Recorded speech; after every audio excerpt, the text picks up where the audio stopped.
Welcome back into the Sports Source. This segment of our program brought to you by Calhoun's. You got the NFL playoffs today. You got NFL playoffs next week. You got Vols basketball.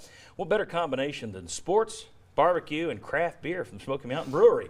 That's what you get at Calhoun's, and it's what you can take home in a Feed 5 or Feed 10 family pack just like this. Get to calhouns.com to learn more about how you can take all that good food and drink home from Calhoun's. All right.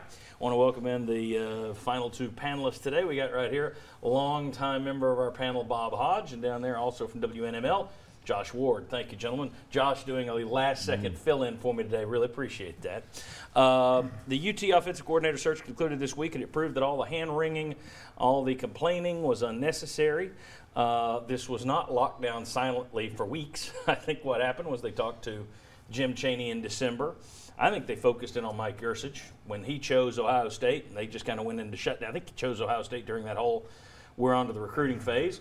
When he goes to Ohio State, they jump back in with Chaney with both feet. I think it was a brilliant move. Talked about it on this show as soon as Helton left. I said Chaney would be the first guy I would call because you never know. You never know. How many of us take a job based solely on the name? So the idea that why would he leave a playoff school to come to a rebuild? Well, maybe because his daughter's in school here, maybe because he loves it here, maybe there's 1.5 million reasons a year that's part of it. Always ask, never hurts to ask. Jim Chaney, to me, it's a great hire. Let me go ahead and put up just some of the reasons on paper, and I put that caveat there because we've seen Tennessee make brilliant, on paper, coordinator hires in the past that didn't work, but you can just look at this thing. I mean, proven success in the SEC running and passing. I mean, he's had success doing both. Offenses have won running, they've won passing. He knows Tennessee, so he doesn't have to come. He's not going to be surprised here. I love the fact that he knows the SEC's defensive coordinator. Specifically, he knows all of your East rivals already. He can help self-scout Pruitt's defense. I mean, he's going to be able to come in and say, all right, here's what we attacked, here's what we saw. He's a quarterback guru, and on top of that, hurts a rival and the East favorite.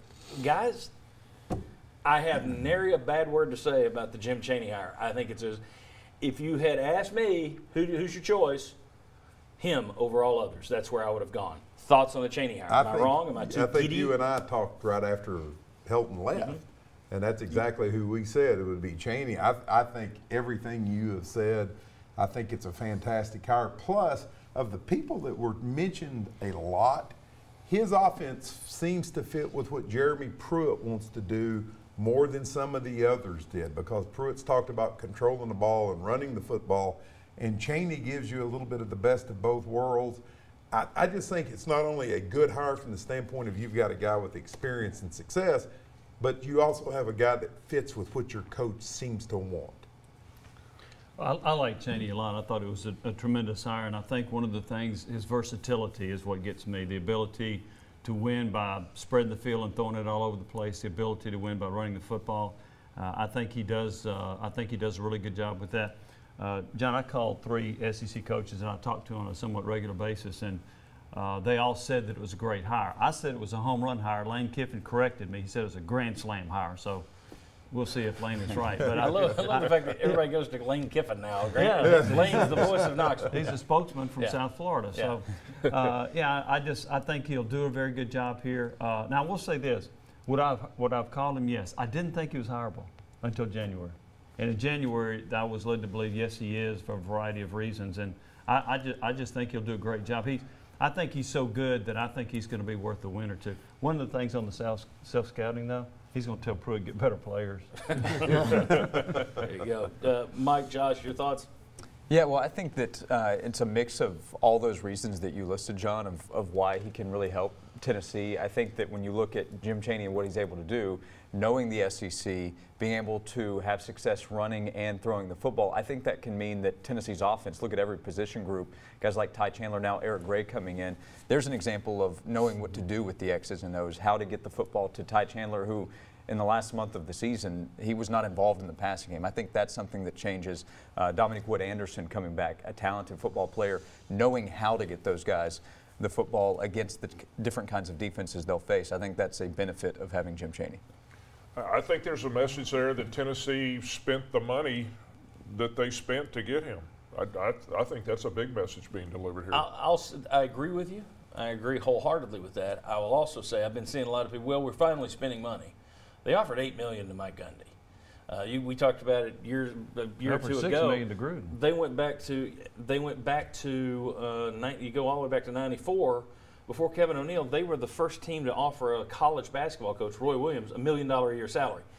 Tennessee has been willing to pay in the past. There's this BS notion that, oh, they're cheap. No, they've been willing to throw it. This time you had somebody that actually said, I'll take it too. And you're doing it at a coordinator level, so I agree with you. Philip Fulmer and Jeremy Pruitt give them credit for spending that money on Jim Chaney and luring him away. And that's why he was hireable, right? Because of the money. Yeah. Yeah. And Georgia tried to match him. They went up with him. They just didn't come up to where Tennessee was. And Tennessee's paying the $500,000 buyout. No. Let me show you, if you're going to go negative on this at all, let me put up a list here. Potential problems. All right, one, if we're talking about he knows the other coordinator, well, the other defensive coordinators in the SEC know him. Maybe that's an issue. Josh, I'll ask you about recruiting in a second. When he was here, there was always the tendency to get a little pass happy at times. That's popped up at Georgia a time or two. But that's small pickings considering what this guy's track record is. Bigger issue would be, will Pruitt let Chaney run the show? Because there were certainly issues whether Ty Hilton felt that he was allowed to run the show or not. We'll see if he does that with Chaney. He probably has more respect for Chaney because he's gone against him. Josh, quickly, doesn't have a great reputation as a recruiter, not viewed as one of your all-star recruiting guys, but you've got a staff that's supposed to be all-star recruiting guys. Is that overblown with Jim Chaney, or is it a real issue? Yeah, I don't think it's a big part of the conversation.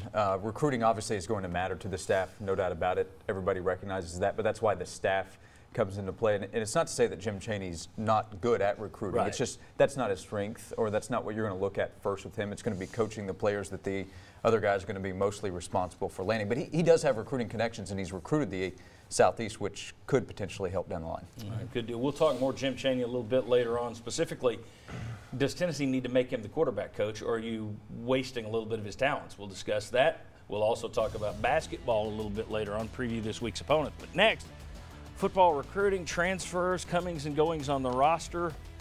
We'll discuss Drew Richmond's departure. We'll talk about what's up with Juwan Jennings. Come on back.